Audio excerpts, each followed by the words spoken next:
Sepak bola sering dianggap sekadar olahraga 90 menit di lapangan, siapa menang siapa kalah. Tapi ada momen-momen di mana sepak bola justru menjadi cermin paling jujur dari sebuah bangsa. Dari stadion, kita bisa membaca denyut rakyat. Dari pemain, kita bisa merasakan luka masyarakat. Kali ini, cerita itu datang dari Jay Idzes, kapten timnas Indonesia yang berkarir di Serie A Italia. Sebuah unggahan singkat di Instagram story-nya berhasil membuka luka lebih dalam.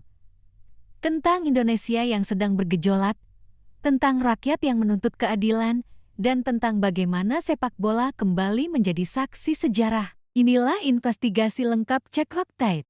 Minggu siang, 31 Agustus tahun 2025, layar gawai jutaan orang Indonesia menampilkan hal yang sama. Bukan highlight pertandingan Serie A, bukan juga kabar transfer musim panas. Kali ini yang menggemparkan adalah sebuah unggahan sederhana di Instagram story milik Jay Idzes, kapten timnas Indonesia sekaligus pemain Sassuolo di Italia. Hanya sebuah kalimat. Sangat sedih untuk mendengar apa yang terjadi saat ini, tetap jaga keselamatan dan saling peduli satu sama lain. Teks putih di atas latar hitam. Tidak ada foto, tidak ada emoji, tidak ada tagar. Tapi publik langsung tahu, ini tentang Indonesia.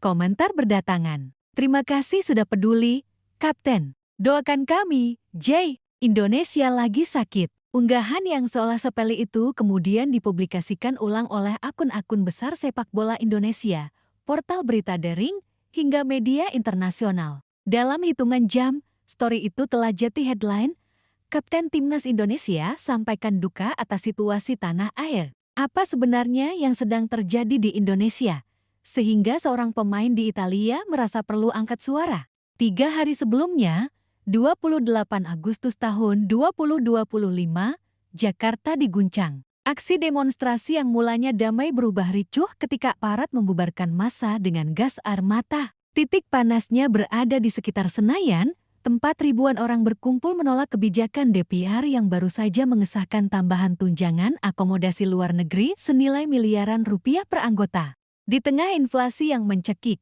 harga beras yang melonjak, dan subsidi transportasi yang dikurangi, keputusan DPR itu dianggap rakyat sebagai penghinaan. Kami lapar, mereka pesta, teriak seorang demonstran dalam rekaman yang viral di media sosial. Lalu tragedi pecah. Seorang pengemudi ojek daring yang kebetulan melintas, tewas terlindas kendaraan taktis Brimob. Video amatir menunjukkan motor korban hancur, tubuhnya terguling, dan teriakan massa menggema. Pembunuh! Pembunuh! Sejak itu, api protes menjalar ke kota lain Makassar, Surabaya, Surakarta. Data kepolisian menyebut 423 orang ditangkap dalam 72 jam pertama. Laporan LSM bahkan lebih gelap. Setidaknya 7 orang meninggal akibat bentrokan, puluhan luka berat. Malam-malam Jakarta diselimuti bau gas air mata, sirena ambulan, dan teriakan protes. Inilah konteks di balik story Jay Idzes. Ia mungkin jauh di Italia, tapi denyut luka tanah air sampai ke jantungnya. Sehari setelah tragedi, Liga Super Indonesia masih berjalan. Tapi nuansanya berubah. Di Stadion Manahan, Solo, pemain Persis mengenakan pita hitam di lengan saat melawan Bayangkara FC. Kapten Persija, Rizky Ridho, melakukan hal sama ketika menghadapi Dewa United. Pita hitam itu bukan sekadar kain, melainkan tanda solidaritas. Di tribun, supporter mengibarkan spanduk. Sepak bola untuk rakyat, bukan untuk elit. Tagar Liga Berduka pun trending bersamaan dengan reformasi sepak bola.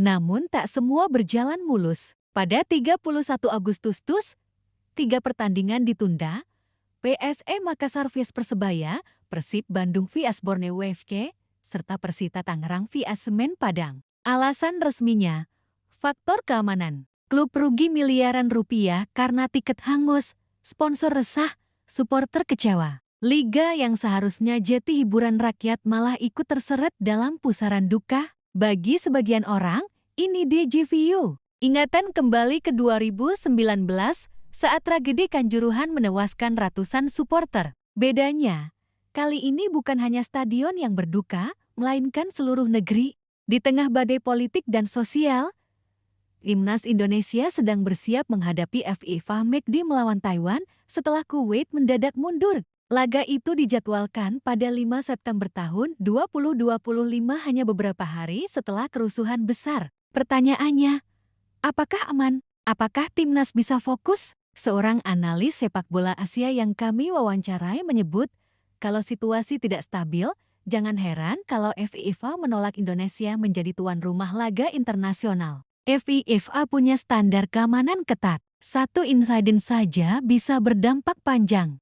Risiko lain adalah mental pemain. Bagaimana Marcelino Ferdinand, Pratama Arhan, atau Justin Hubner bisa tenang bertanding jika berita di televisi menampilkan kota-kota di negaranya terbakar? Bagaimana Imel Odero di Italia atau Jay Itzes di Sassuolo bisa berkonsentrasi penuh jika keluarga mereka di Indonesia dalam bahaya? Tak berhenti di situ. Jika kerusuhan berlanjut, ada kemungkinan laga kualifikasi Piala Asia 2027 di bulan Oktober-November terganggu. Bila itu terjadi, poin FIFA bisa melayang, persiapan Piala Dunia 2026 pun terancam. Sepak bola nasional kembali jadi korban situasi politik. Ini bukan pertama kali sepak bola dan politik bersinggungan di Indonesia. Sejarah mencatat pola berulang. Era Orde Baru, sepak bola dijadikan alat legitimasi. Kemenangan timnas dipakai sebagai propaganda stabilitas nasional. Kekalahan pun ditutupi.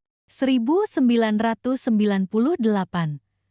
Menjelang jatuhnya Soeharto, Liga bubar, Stadion Jati titik kumpul massa. Demonstrasi mahasiswa bahkan kerap berakhir di Gelora Bung Karno. 2019.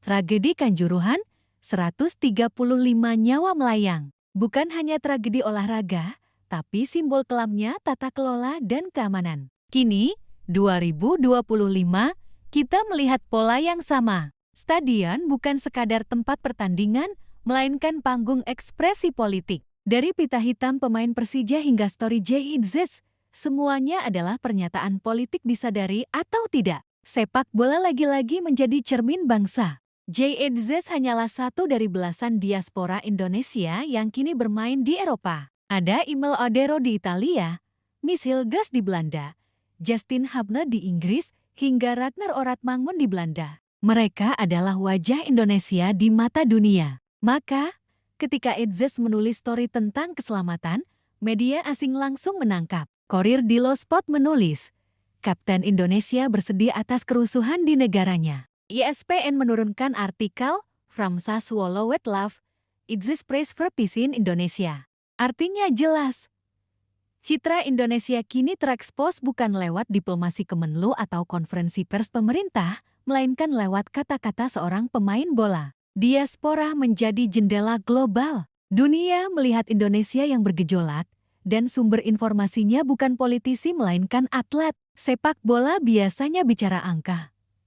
2-0, 4-1, adu penalti. Tapi kali ini yang dihitung bukan gol, melainkan nyawa. Cek fakta bertemu dengan seorang supporter Persib yang tak bisa pulang karena transportasi lumpuh akibat demonstrasi. Ia bercerita, biasanya saya marah kalau Persib kalah, tapi sekarang saya cuma ingin Indonesia aman. Skor pertandingan sudah tidak penting. Seorang pedagang asongan di sekitar Stadion Gelora Bung Karno juga merasakan dampak. Biasanya ia bisa membawa pulang Rp30.000 sekali pertandingan. Kini, dengan laga ditunda, ia hanya bisa menatap dagangan gorengannya yang tak laku. Sepi, Mas, saya rugi. Tapi lebih rugi lagi kalau anak-anak muda terus mati di jalanan, katanya. Di sisi lain, ada juga kisah keberanian. Sejumlah kelompok supporter justru mengorganisir dapur umum untuk demonstran. Ini solidaritas. Sepak bola itu untuk rakyat,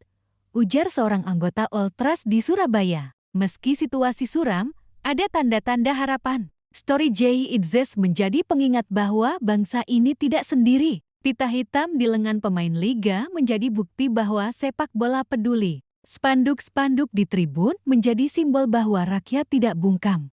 Sejarah negara lain menunjukkan hal serupa. Di Argentina, sepak bola menjadi katarsis setelah krisis ekonomi. Di Mesir, stadion menjadi arena ekspresi saat Arab Spring. Di Korea Selatan, prestasi Piala Dunia 2002 menjadi simbol reformasi. Semua menunjukkan satu hal. Bola bundar lebih dari sekadar permainan. Kini giliran Indonesia membuktikan bahwa sepak bola bisa jadi perekat, bukan pemecah. Bahwa pemain seperti Jay Idzis bisa menjadi suara hati bangsa. Bahwa stadion bisa kembali menjadi tempat aman, bukan ladang duka. Indonesia sedang berduka, tapi juga sedang diuji. Dari jalanan yang berasap hingga stadion yang sepi, dari story Instagram Jay Idzis hingga pita hitam di lengan pemain liga, kita belajar bahwa sepak bola bukan hanya hiburan, ia adalah suara rakyat, refleksi bangsa. Pertanyaannya, apakah kita akan mendengar atau sekali lagi membiarkan sepak bola sekadar jadi pelarian? Ini adalah Cek Fakta. Terus bersama kami, karena di balik setiap laga, selalu ada cerita yang lebih besar dari skor.